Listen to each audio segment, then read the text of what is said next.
안녕하세요. 조선의 달인 조선기술사입니다. 조선산업기사 기출문제 풀이 2020년 3과목 선체구조학 두 번째 부분 시작하도록 하겠습니다. 먼저 51번 선수 탱크, 포피크 탱크 내에 들어있는 물의 자유표면의 영향을 방지하기 위하여 설치하는 것은 보기 1 제수격벽, 보기 2 브레스트훅, 보기 3 수밀격벽, 보기 4 펜팅 스트링거. 일단 이 문제는 선수 탱크라는 정보가 있고요. 물의 자유표면 효과라는 두 가지 정보가 있습니다. 선수 탱크는 선수부에 있는 탱크를 말하면서 물의 자유표면 효과, 프리 서피스 이펙트에 관한 이야기가 나왔죠. 프리 서피스 이펙트는 뭡니까? 선박 내에 액체 화물이 있는데 액체 화물이 어느 정도 중간 정도 차이 있을 때 선박이 경사가 지면은 이렇게 되면은 선박 액체에 이쪽으로 경사가 졌네요. 액체의 화물의 흐름으로 인해서 보건력이 악영향을 끼치는 안 좋은 영향을 끼치는 그런 것을 의미하죠. 이렇게 악영향을 끼치는 것을 막기 위해서 자유표면을 중간에 잘라주는 격벽을 설치하게 되면 이 위치에서의 수면의 변형 형상은 이렇게 절반으로 감소하기 때문에 자유표면 효과가 감소한다는 그런 이야기입니다. 여기 나와 있는 것들이 다 선수에 있는 물체일 수 있는데요. 첫 번째 것은 제수격벽, 제수, 물을 막는다는 뜻이죠. 정답은 1번이고요. 보기 2번, 보기 4번은 브레스트 훅, 펜팅 스트링거는 전부 다 선수 구조에 있는 구조 보강제임은 분명하지만 물의 자유표면 효과를 막는 그런 용도로 만들어지진 않았습니다. 보기 3번 수밀격벽은 물을 완전히 막는, 통으로 막는 격벽을 의미하기 때문에 형상은 비슷할지 몰라도 자유표면 영향을 막기 위한 설치하는 것은 아닙니다. 그러므로 51번의 답은 1번 제수격벽 되겠습니다. 52번 늑골의 일반적인 종류를 강도가 큰 것부터 작은 순서대로 나열한 것은, 일단 문제 보기를 보시면 특솔 늑골과 창내 늑골, 갑판간 늑골, 선루 늑골 이렇게 되어 있는데요. 가장 큰 것은 특별한 것이죠. 특솔 늑골이 가장 크고요. 그 다음에 가장 힘을 작게 받는 부분이 어디일까요? 선루, 배의 제일 꼭대기에 있는 부분이라서 파도 영향도 없기 때문에 제일 크게 받는 것은 선루 늑골이고요. 그 다음 두 번째로 큰 것은 좀 애매한 문제이긴 합니다만 창내 늑골이라고 문제에서 제시했고요. 세 번째는 갑판간 늑골, 가장 작은 것을 선루 늑골이라고 표현했습니다. 그다지 좋은 문제는 아닌 것 같은데요. 아무튼 가장 중요한 것은 특설 늑골은 우리가 흔히 웹프레임으로 표현하는 것으로 세컨더리 멤버, 이 론지튜디널을 잡아주는 이 거대한 구조물을 의미합니다. 이렇게 생긴 것들이 다 트랜스버스 웹 혹은 트랜스버스 웹 프레임으로 불리는 것들이죠. 그 다음에 가장 작은 것은 가장 하중이 작은 선루 늑골, 슈퍼스트럭처 늑골이 될 수 있다는 것으로 참고해서 문제를 풀면 되겠습니다. 53번 갑판을 지지하는 2차 부재인 보를 지지하는 1차 부재를 무엇이라고 하는가? 이것도 마찬가지로 비슷한 유형의 문제라고 할 수 있는데요. 갑판을 지지하는 2차 부재. 보라고 하면 조그만 부재를 의미합니다. 보를 론지라고 표현할 수도 있는데, 론지라고 하면 보통 종방향으로 흘러가는 부재를 말하고요. 횡방향으로 흘러가는 것을 보통 보라고 표현을 하죠. 단면의 방향은 크게 신경 쓰지 않고 이렇게 몇백 미리 정도 되는 200~300mm 정도 되는 보가 있고요. 이 보가 일정한 간격으로 고정이 되어 있어야 합니다. 일정한 간격으로 고정하는 보를 잡기 위해서 거대한 부재를 설치를 하죠. 이렇게 자그마한 부재를 세컨더리 멤버라고 표현하기도 하고 1차 부재라고 표현할 수도 있고요. 이런 보를 잡아주는 거대한 부재를 프라이머리 멤버라 할 수도 있고 2차 부재라고 할 수도 있죠. 이런 것들을 보라고 했을 경우 이렇게 커다란 부재를 정답은 3번 갑판하 거다라고 합니다. 프라이머리 멤버를 뭐 거다라고 표현하는 경우도 있고요. 이 역시 용어적으로는 조금 혼동되는 부분입니다만, 네, 1번 횡격격은 전혀 관계없는 내용이고요. 2번 필러 역시 관계없는 내용입니다. 필라죠, 필라, 기둥. 4번 늑골이 조금 애매한 표현이긴 한데요. 만약에 보기 4번이 그냥 늑골이 아니고 특설 늑골이었다면 아래 그림과 같은 웹 프레임이 되기 때문에 조금 혼동이 있을 수 있는데, 보통의 늑골이라고 하면 그냥 론지 혹은 그냥 보호가 될 수 있기 때문에 4번 역시 답이 될 수는 없습니다. 자, 2차 부재인 보호를 지지하는 1차 부재는 가판하 거더가 되겠습니다. 거더가 영어인 거 아시죠? Girder이 되겠습니다. 54번. 다음 중 선체의 레킹, 응력이 발생할 때 가장 효과적인 보강 부재는 1번 보, 2번 외판, 3번 횡격벽, 4번 늑골. 비슷한 용어의 보기가 또 나와 있고요. 더 헷갈리는 문제가 나왔습니다. 우선 구조 설계하시는 분들도 레킹이라는 용어에 대해서 생소하신 분들이 많으실 텐데요. 레킹이라고 하는 용어는 주로 자동차 운반선에서 많이 사용되는 그런 선박, 그런 현상입니다. 통상의 자동차 운반 선박은 화물이 되게 가볍죠. 자동차가 가볍다니 좀 우습겠지만 단위 밀도당 중량, 단위 부피당 중량이 작습니다. 그렇기 때문에 자동차 운반선은 부피가 중요한 선박이 됩니다. 그래서 그 위로 높게 배를 쌓아 올려요. 층을 쌓아 올리고요. 여기 나온 이 부분이 이제 실제로 흡수선이 되겠습니다. 이 상태에서 왼쪽과 좌우현과 우연에서 파도의 높이가 다르다면, 다를 수 있겠죠. 다르게 흘러올 수 있습니다. 다르게 되면은 이쪽은 파도가 치고 이쪽은 안 친다면, 이쪽으로 이렇게 휘어지는 그런 힘이 발생할 수 있겠죠. 이렇게 선박이 높이 방향으로 좌우연의 흘수가 달라서 옆으로 휘어지는 비대칭 시 프레셔에 따른 이 횡단면의 변형을 레킹이라고 표현을 합니다. 이렇게 레킹을 막아주는 방법은 어떤 방법이 있겠습니까? 이렇게 휘어지지 않도록 종명보를 보관하나요? 아니겠죠.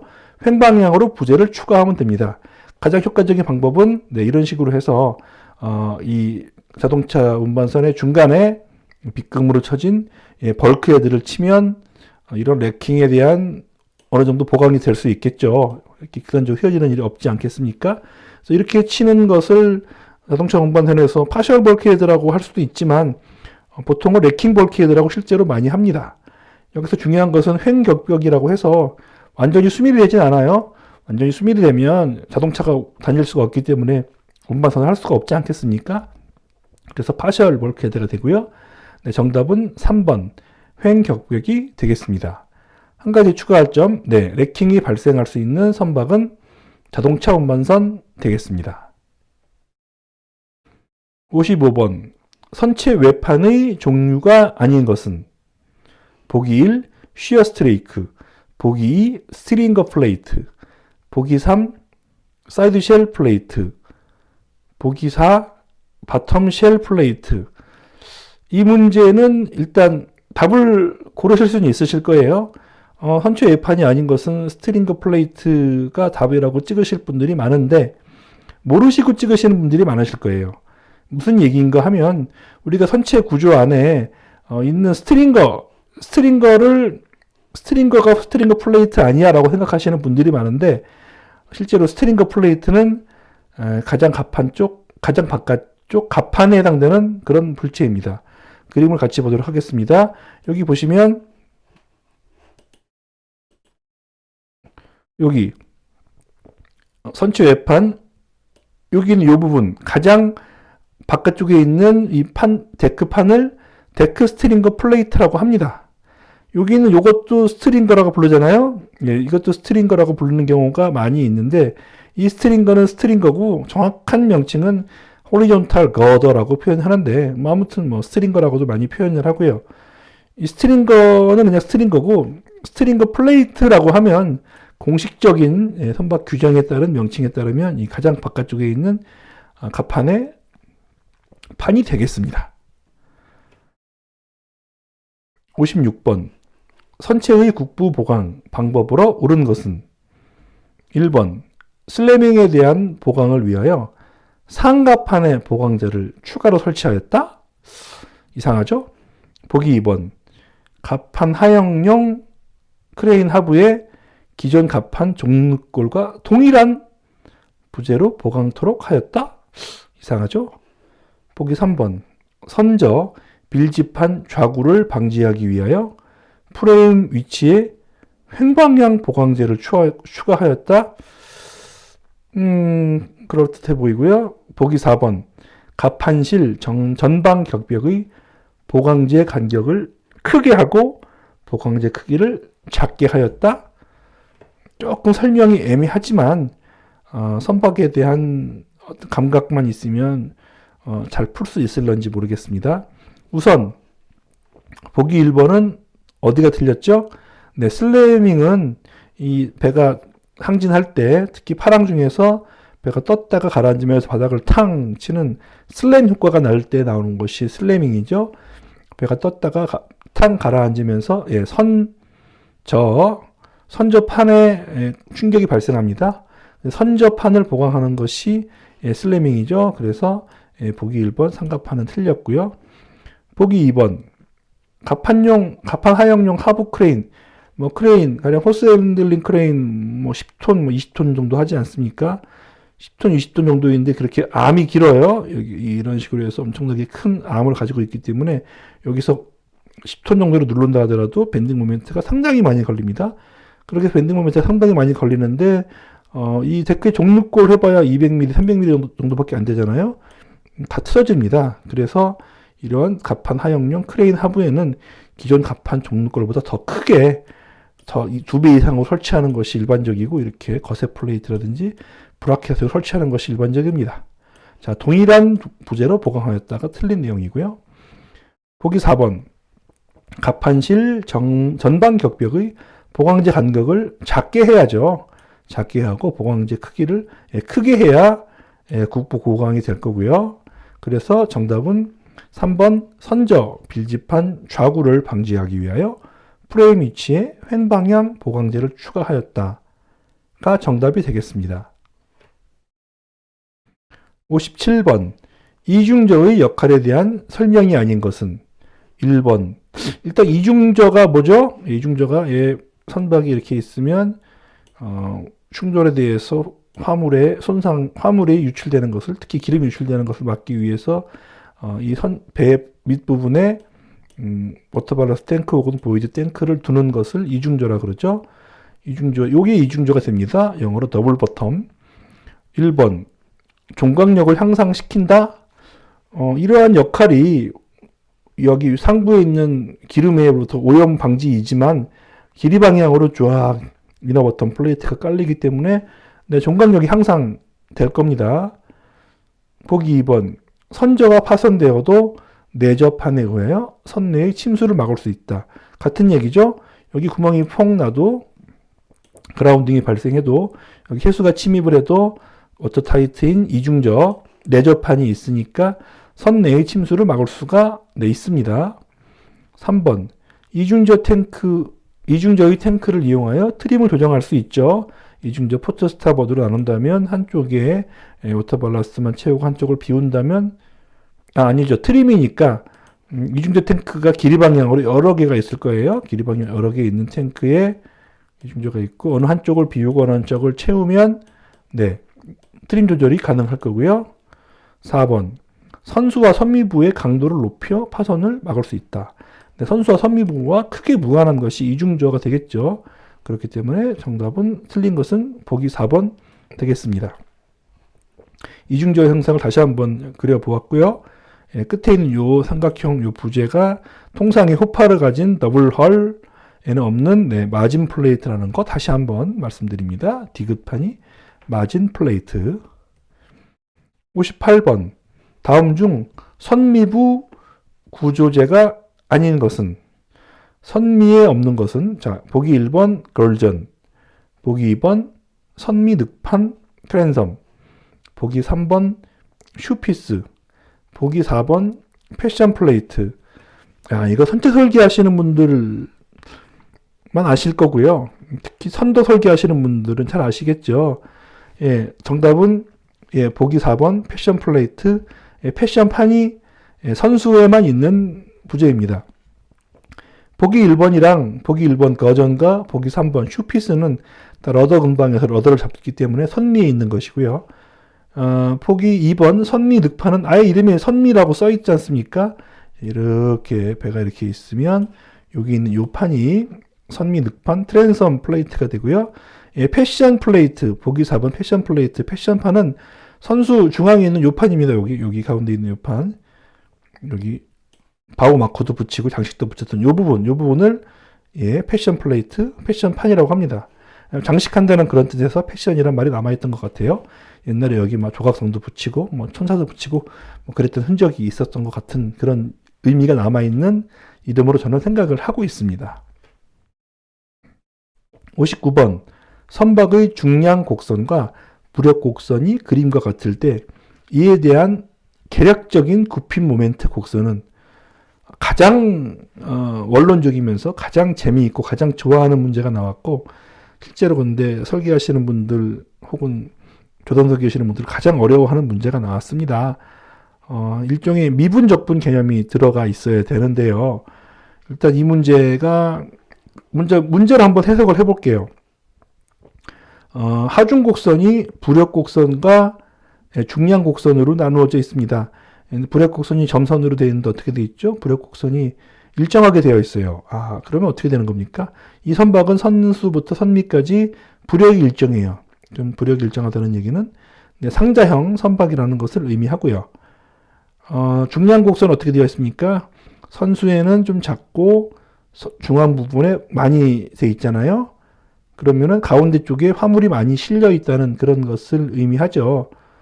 아마도 세깅 상태가 되는 것 같습니다. 자, 답을 말씀드리면 이 중량 곡선과 부력 곡선이 차이가 하중 곡선이 되고요. 하중 곡선이 실제로 이렇게 정확히 표현하면 부력이 더 크잖아요.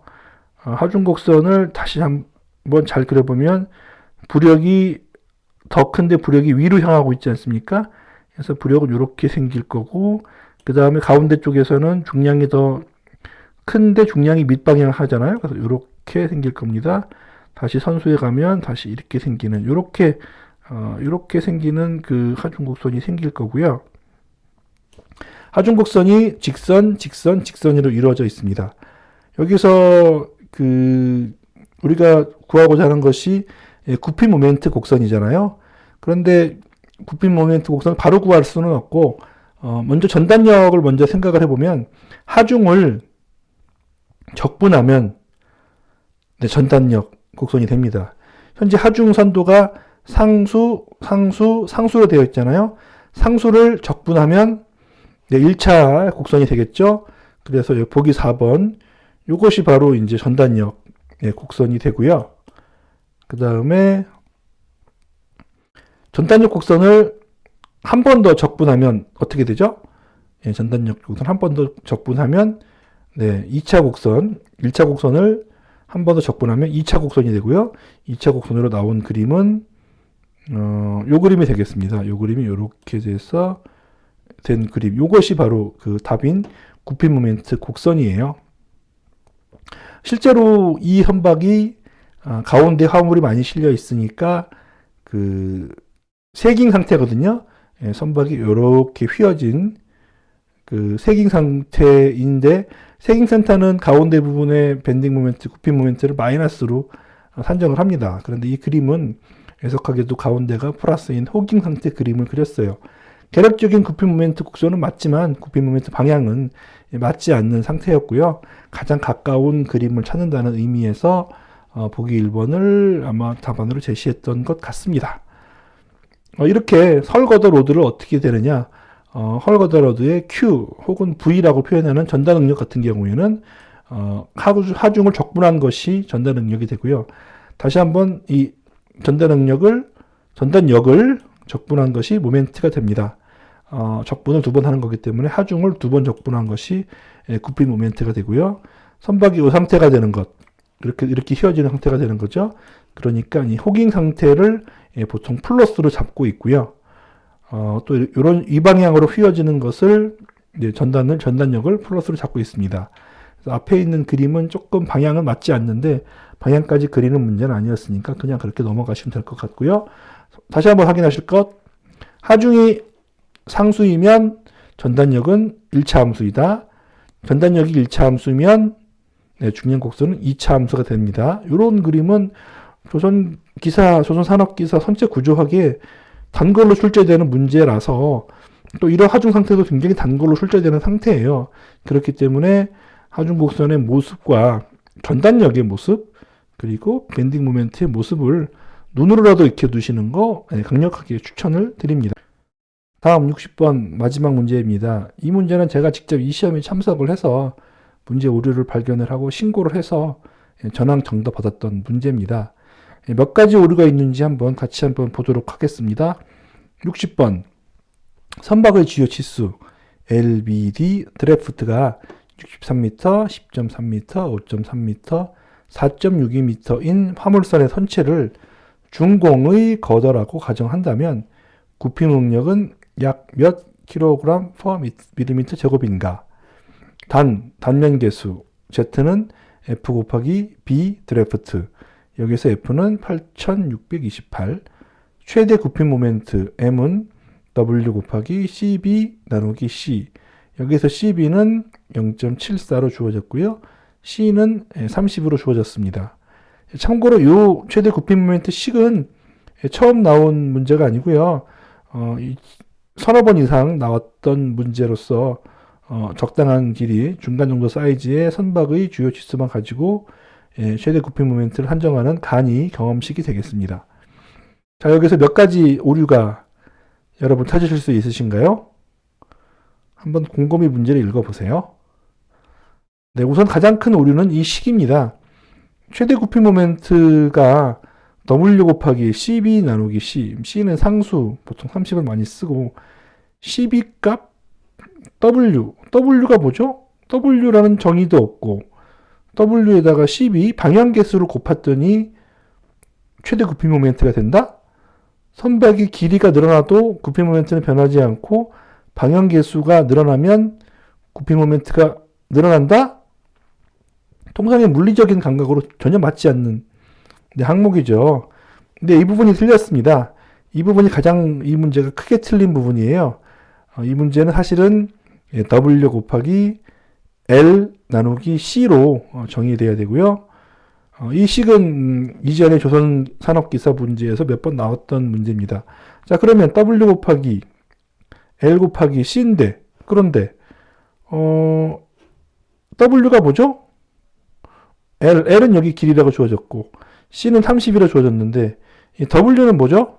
W 정의가 또 없어요. 이게 오류입니다. W에 대한 정의가 없는 것이 오류고요. 그 다음에 한번 풀어봅시다. 이제 그러면 모멘트 M은 W 곱하기 L 곱하기 C로 하면 W는 근데 이제 뭐 보시면 웨이트의 줄임말일 거니까 뭐 배수량이 되겠죠. 그래서 주어진 거 다 계산해야 되니까 LBD 방향계수 CB에다가 바닷물에 있을 거니까 해수의 비중 1.02를 곱하고 나면 주어진 치수 LB 드래프트죠. 뎁스가 아니고 드래프트 곱하기 방향계수로 해서 이것을 다 곱하면 2274톤이라고 주어졌습니다. 비록 이 문제에서 W가 뭔지 알려주진 않았지만 우리는 W가 배수량인 것을 알고 계산을 했고요. 그 다음에 최대 구피 모멘트는 W 곱하기 L 나누기 C로 해서 W 2274 곱하기 L L은 배 길이죠. 배 길이가 증가되면 구피 모멘트가 증가됩니다. 길어지면 부러지기 쉬워요. 부러지는 것은 구핌이고요. 구피 모멘트입니다. 나누기 C 상수값 30으로 해서 우리는 4,775톤 미터라는 구피 모멘트를 구했고요. 단면 계수가 있으면 구피 능력도 구할 수가 있습니다. 단면 계수는 8,628 곱하기 이제 F 곱하기 BD잖아요. 8628 곱하기 B, 선폭은 10.8m, 단위가 미터고요. 그 다음에 D, 스몰 드래프트는 4.62m로 계산을 하고 나면 이 단위를 알 수가 없어요. 8628이라고 하는 상수 곱하기 미터 곱하기 미터인데 이것으로 구해진 단면 개수의 단위를 알 수가 없습니다. 이렇게 하면은 틀렸죠. 단면 개수 Z가 이렇게 계산했을 때 단위가 무엇이라고 알려줘야 합니다. 제가 계산해 보니까 단위가 센티미터 3승, 통상 많이 쓰는 단면 개수를 이야기하고 있더라고요. 그래서 이 부분 단면 개수 Z가 없는 것이 오류입니다. 그래서 구피 능력. 그런데 구피 능력을 약 몇 킬로그램 퍼 밀리미터 제곱이라고 물어봤는데 구피 능력이 뭔지 정리되어 있나요? 선박에 작용하는 구피 능력이 수도 없이 많지 않습니까? 선체가 있고 최대 구피 모멘트는 있는데 구피 능력을 구하라고 했잖아요. 그런데 이 구피 능력이 무슨 구피 능력이냔 말이죠. 네, 물론 이 문제에서는 선체 종강도에 걸리는 선체 최대 구피 모멘트겠지만 그게 이 구피 능력을 의미하지는 않습니다. 다른 구피 능력이 있을 수도 있잖아요. 그렇기 때문에 여기 이 부분도 사실은 오류라고 할 수 있어요. 이 앞에다가 선체 종강도에 걸리는 길이 방향 혹은 종방향 구피 능력이라고 물어봤어야 돼요. 아무튼 그게 맞다고 치고 모멘트 나누기 단면 개수 하면 아까 그랬던 4775 나누기 센티미터 3승으로 된 단면 개수를 나누면 나눌 때도 우리가 항상 주의해야 되죠. 단위를 잘 맞춰야 됩니다. 단위계를 우리가 구하고자 하는 이 문제가 킬로그램 퍼 밀리미터 제곱으로 구하라고 했어요. 단위계를 밀리미터로 바꾸어 볼게요. 4775 아까 톤 곱하기 미터였잖아요. 4775는 톤은 킬로그램으로 바꾸기 위해서 1000을 곱했고요. 그 다음에 밀리미터로 바꾸기 위해서 미터가 되어 있으니까 밀리미터로 바꾸기 위해서 다시 1000을 곱했습니다. 분자에 들어가는 단면 개수는 센티미터의 3승으로 추정했으니까 거기다가 곱하기 1000만 하면 밀리미터의 3승이 되죠. 이것을 정리하고 나면 실제로는 값은 11.6 kg per 밀리미터 제곱이라고 구할 수가 있습니다. 사실은 굉장히 자주 쓰이는 공식 W 곱하기 L 나누기 C의 공식이었는데 실제 위원께서 문제를 가공하다 보니까 많은 오류가 발생했던 문제고요. 이 공식의 형태와 상수의 대략의 값 이 정도는 반드시 알고 넘어가시는 거 여기까지 조선기사, 조선탄학기사 문제풀이를 마칩니다. 여러분들의 합격을 진심으로 기원합니다. 구독과 좋아요 해주시면 강의 제작에 많은 도움이 되니까 많이 부탁드리겠습니다. 감사합니다.